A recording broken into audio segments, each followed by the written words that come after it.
giant steel facility. Willem Marks begins our coverage. In the city of Mariupol, ghostly remnants of a relentless war. This is what Russia calls liberation. Apartment blocks battered by shelling, devoid of residents. The only signs of life, pro-Russian rescue workers locating the dead. They load people's remains onto trucks marked with Z, a symbol of Vladimir Putin's brutal invasion. The dead's destination for now, unknown. Today, a Ukrainian regional governor still seemed optimistic about Mariupol's future. I unequivocally believe that Russians can be defeated. They are not taught to lose, but they overestimate themselves. The last few Ukrainian fighters are bunkered down in a steel plant by the sea. Russian forces say they'll no longer try to storm that facility, but instead will besiege it. British officials say it's likely Russia prefers simply to surround it, to free up their forces for operations elsewhere. On social media channels, pro-Kremlin propagandists embedded with the Russian army publish videos they say show troops moving east, away from Mariupol. But military analysts say Russian forces in the city suffered substantially, and Moscow may struggle to redeploy rapidly to other battle fronts. One Russian commander talked of fresh territorial ambitions in the south of Ukraine, suggesting a new access route to Transnistria, a pro-Russian enclave in neighboring Moldova. It's unclear if these comments reflect official Kremlin policy. Back east, meanwhile, Russian troops continue their assault on the Donbass. Overnight, a hospital near Donetsk damaged under direct shell fire. In the city of Rubizhne, broken boulevards bear the scars of conflict. A cultural center crushed by artillery. In a basement beneath it, a dozen of the city's residents sheltered together. Ludmila said she fled her home after the shells began to fall. It was raining, the roof was leaking, the plaster and wallpaper fell off, a constant draft. It is impossible to live in our houses. No gas, no light, no water. To the north, in Kharkiv, emergency workers on scene at a public market, smashed and torched. The city remains a top target for Russian rockets, leaving residents to deal with danger gas. Yuri Gurupayev said 2 civilians charred to death inside this vehicle. How is it different from Bucha or Hostomel? And we're told it's quiet here? How is it possible? Here are people burning. Here are 2 people burning. Look, bodies. How is it possible? Despite the bombing, thousands of Ukrainians plan to return this weekend to celebrate Orthodox Easter. Like Maria Litok, who arrived today in Kiev from Poland to meet her family. I am now confident that the world is aware that we are strong. It is important because just a few people knew about Ukraine. Now almost every person can show the city of Kharkiv on a map. Home for the holidays, but for how long, unclear. Tonight, Amna, despite advances by Russian forces on multiple fronts in the south and east, in cities like Kiev, it's not so much about clearing up, but pushing back against that military aggression. The national flag is still fluttering behind me. Traffic has returned to the city centre, and with the evening curfew pushed back till late, restaurants and bars remain open for customers. But just an hour or two from where we're standing, awful scenes of devastation and destruction in many directions throughout surrounding towns and villages. Amna? And the NewsHour's coverage of the war in Ukraine is supported in partnership with the Pulitzer Center.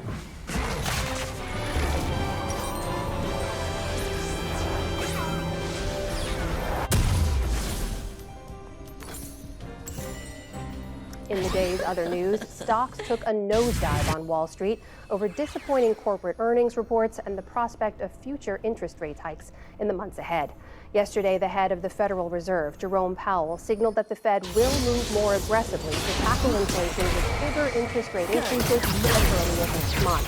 Today, the Dow Jones Industrial Average plunged 981 points to close at 33,087, notching its worst point. The Nasdaq tumbled 350 points, and the S&P 500 fell 822. Firefighters across the Southwest are battling half a dozen wildfires amid intense winds up to 50 miles an hour.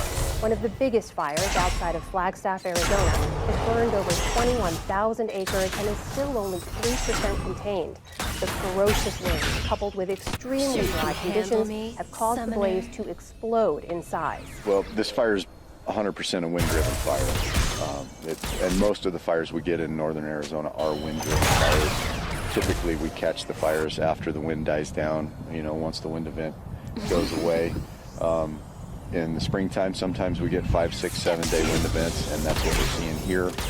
Sheriff's deputies said that so far, more than 100 properties have been affected by the fire.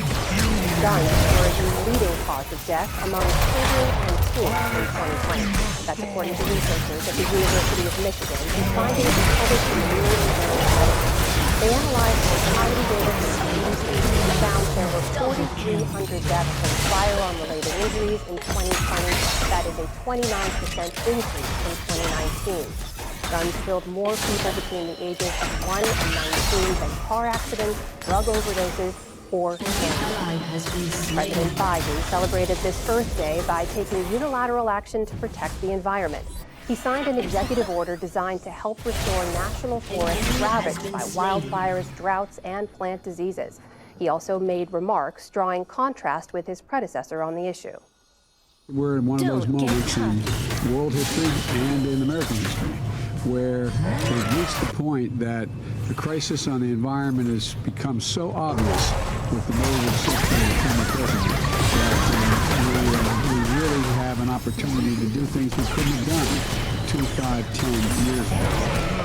Meanwhile, environmental activists around the world marked Earth Day by taking to the streets.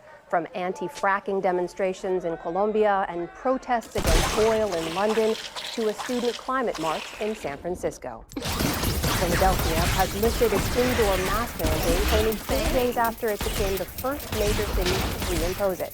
Health officials initially believed indoor masking was necessary to avoid a new wave of COVID-19 infections, but they called it off after seeing what they said was an unexpected drop in the number of hospitalizations and cases since the mandate was reinstated. I think that most Philadelphians have understood that there was a mask mandate and why. And I think that's what we're seeing in the data. If people hadn't understood that, I don't think we would see Philadelphia data moving in the direction that it's moving, given that that's different from the surrounding areas. Meanwhile, beginning today, Los Angeles is requiring masks for everyone passing through its airports or riding public transit. At least 33 people died in northern Afghanistan today after a bombing at a mosque and religious school. The explosion littered the floor with shattered glass and debris. 43 people were wounded, and officials said many of them were students. Today's attack comes on the heels of a string of deadly bombings in the country this week, targeting U.S. Muslims. The Islamic State has claimed responsibility for the and tensions remained high in Jerusalem today as violence broke out at the Al-Aqsa Mosque for the 7th time in 8 days. Palestinian groups threw rocks and fireworks at the gate where Israeli police were stationed. Israeli police then stormed the mosque and fired stun grenades to clear the compound. Medics said more than 24 Palestinians were wounded. The violence ended hours later, allowing thousands of Muslims to attend midday prayer.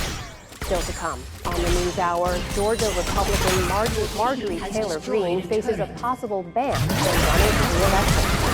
Michigan state senators' spirited response to baseless accusations highlights the widening political and cultural divide. Essayist Margaret Rankle reflects on how we can appreciate the natural world found in our own backyards, plus much more. This is the PBS NewsHour from WEPA Studios in Washington and in the West from the Walter Cronkite School of Journalism at Arizona State University. France's 49 million voters go to the polls on Sunday for a second and final round vote between incumbent President Emmanuel Macron and far-right challenger Marine Le Pen. As campaigning and Macron cast Le Pen as a radical, while she told voters Macron is anti-France. Special correspondent Malcolm Brabant reports from Paris.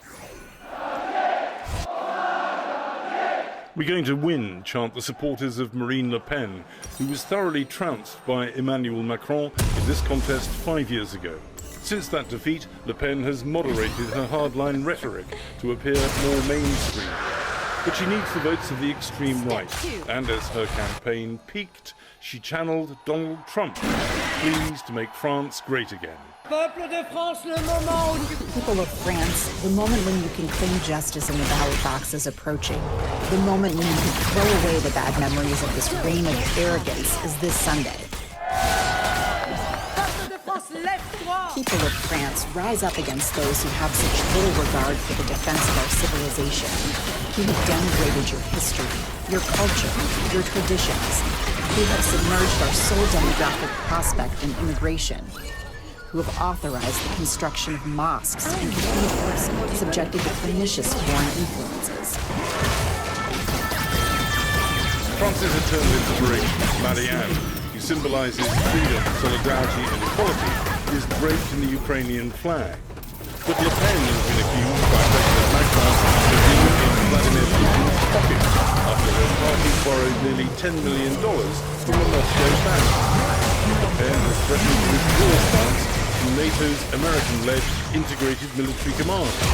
She's also opposed to ending imports of Russian oil because she believes it would hurt France. In this election, domestic issues trump concerns over European peace. Marine Le Pen has very little support in metropolitan Paris. Rural villages and provincial towns like Arras here in northern France have become her stronghold. This is part of France's Rust Belt, which has been hard hit by the closure of steel mills and mines. Le Pen's pledges to cut the cost of living, but also her anti-immigrant stance really resonate